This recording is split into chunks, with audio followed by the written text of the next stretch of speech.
रामनवमी हो चाहे ईद मिलादुन्नबी हो, हमारे बाबा साहब अम्बेडकर जी की जो जयंती है, चाहे कोई भी हो, चाहे वाहेगुरु जी का दिन हो, हम सबको दिल से आदर और सम्मान करते हैं। लेकिन किसी की किचन तक, किसी की मतलब खाने तक का भी अधिकार के आपने छीन लिया है। आप क्या पहनोगे, क्या नहीं पहनोगे, आपके घर में क्या बनेगा, क्या नहीं बनेगा, क्या भाजपा को सिर्फ इतने ही काम रह गए हैं? आप मुझे ये बताइए, देश की अर्थव्यवस्था पे बात क्यों नहीं करते? 45 साल में सबसे ज़्यादा गरीबी आ जाए भारत पर, आप इस पर बात क्यों नहीं करते? आप जीडीपी पे बात क्यों नहीं करते हैं? आप सिर्फ बांटने का काम क्यों कर रहे हैं?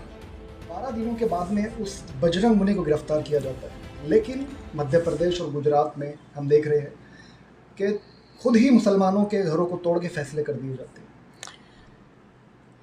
सबसे पहले तो आपका बहुत बहुत धन्यवाद कि आपने मुझे अपने चैनल पर बुलाया। देखिए सर, बात ऐसी है, बजरंग मुनि जो है, जो खुद को कोई बाबा कहता है, ऐसे लोगों को सबसे पहले उठा करके बंद कर देना चाहिए, क्योंकि इन लोगों की वजह से बेवजह के किसी भी धर्म पर जो एक उन्होंने स्टेटमेंट दिया, उन्होंने जो कहा कि मुस्लिम महिलाओं के साथ बलात्कार करेंगे, पर्टिकुलर किसी समाज की बात करना, या सबसे ऊपर है किसी महिला का आपने जो अपमान किया है।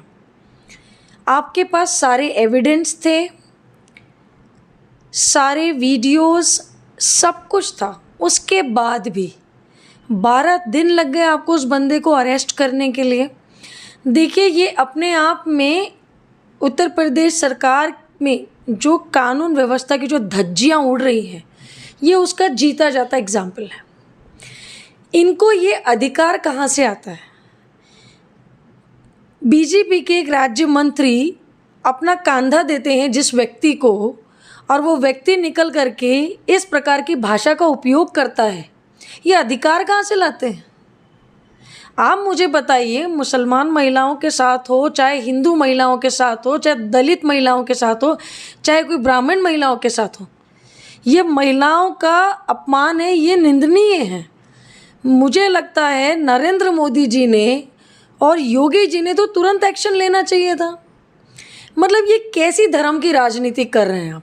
मतलब अंग्रेज़ चले गए, ये काले अंग्रेज़ छोड़ गए, इसीलिए मतलब ये डिवाइड एंड रूल कब तक चलेगा? देखिए सर, अब ऐसा है कि अब लोग इन बातों में नहीं पड़ेंगे, आप दंगे भड़काओगे। ये जो स्टेटमेंट है, इसे हेट्रेड कहा जाता है। जो नफ़रत आपने जो फैलाई, उसमें कितने नौजवान, चाहे वो मुस्लिम समुदाय से हो, चाहे वो हिंदू समुदाय से हो, वो भड़केंगे, पत्थर मारेंगे, दुनिया भर की चीज़ें होंगी, FIR कटेगी। आप ये समझिए, वो नौजवानों का जो फ्यूचर है वो पूरा का पूरा ख़त्म हो जाएगा। वो कभी सरकारी नौकरी के लिए क्या वो अप्लाई कर पाएगा, क्योंकि वो उस दंगे में शामिल हो जाएगा। इस बजरंग मुनि को पूछिए, इसके घर के कितने लोगों को वो इन्वॉल्व करेगा? मुझे तो शर्म आती है ऐसे लोगों को बाबा बाबा कहते हुए। मतलब ये कौन सा है? कोई भी धर्म सर, चाहे वो कोई भी धर्म हो, हिंदू हो, मुस्लिम, इस्लाम हो, कोई भी धर्म हो, कोई भी धर्म ये नहीं सिखाता है कि आप पर्टिकुलर किसी दूसरे धर्म पे जा कर के आप अटैक करो। 12 दिनों के बाद में जब वो गिरफ्तार होता है, उसके कुछ घंटों के बाद में मजमा पुलिस स्टेशन में चले जाता है कि इसे रिहा करो करके। देखिए, आज जो सिनेरियो जो चल रहा है पूरे भारत में, वो इस प्रकार से चल रहा है सर कि आप सिर्फ डिवाइड करो, सिर्फ डिवाइड करो। कानून को इतना लचीला कर दिया है, मतलब जैसे कानून व्यवस्था तो किसी के पैर की जूती बन गई है। यही स्टेटमेंट अगर कोई दूसरे समाज का कोई सरदार व्यक्ति अगर दे देता तो उसको खालिस्तान से आप जोड़ देते, कोई मुसलमान दे देता तो आप उसको किसी इंटरनेशनल किसी संगठन से जोड़ देते। देखिए, ऐसा नहीं होता है। बेसिकली आपको ये अधिकार किसने दिया बोलने का? मुझे तो ऐसा लगता है कि अब भी अगर आदरणीय देश के प्रधानमंत्री साहब को अगर थोड़ी भी अगर अपने आँखों में अगर एक शर्म बची होगी अगर कि वो देशवासियों को कैसे फेस करे, तो इस बजरंग मुनि के खिलाफ कड़ी से कड़ी सज़ा दे। जब तक ऐसे लोगों को पनिशमेंट नहीं देंगे, चाहे वो किसी भी समुदाय के हो, चाहे वो किसी भी धर्म के हो, जो हेट्रेड फैलाता है, जो नफ़रत फैलाता है, उसको बंद करो, उसको पनिशमेंट करो। कैसे फिर दूसरे की हिम्मत होगी? आप ही लोग उसको, मतलब बीजेपी के लोग, अगर आप उसको समर्थन देंगे, इसीलिए तो वो आगे बढ़ रहा है, वरना उसकी क्या हैसियत थी? क्या हिंदुस्तान का कानून इतना कमज़ोर है? जेएनयू के बाहर में आपने भगवा जेएनयू लगा दिया, हर जगह आपने भगवे झंडे लगा दिए। देखिए, भगवा कलर से कोई आपत्ति नहीं होती है, लेकिन वो एक ऐसी जगह है जहाँ पर के हर धर्म के, हर जाति के लोग शिक्षा पाने आते हैं।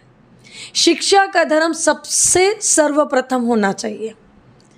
आप क्यों ऐसी राजनीति कर रहे हैं कि आज के ज़माने में हमें ये पता करना होता है कि हम क्या खाएंगे और क्या नहीं खाएंगे? ये क्या बीजेपी पार्टी और ये ऐसे समाज के दलाल अब डिसाइड करेंगे? देखिए, कोई भी धर्म हो, चाहे रामनवमी हो, चाहे ईद मिलादुन्नबी हो, मैं चाहे 14 अप्रैल की जो हमारे बाबा साहब अम्बेडकर जी की जो जयंती है, चाहे कोई भी हो, चाहे वाहेगुरु जी का दिन हो, हम सबको दिल से आदर और सम्मान करते हैं। लेकिन किसी की किचन तक, किसी की मतलब खाने तक का भी अधिकार के आपने छीन लिया है।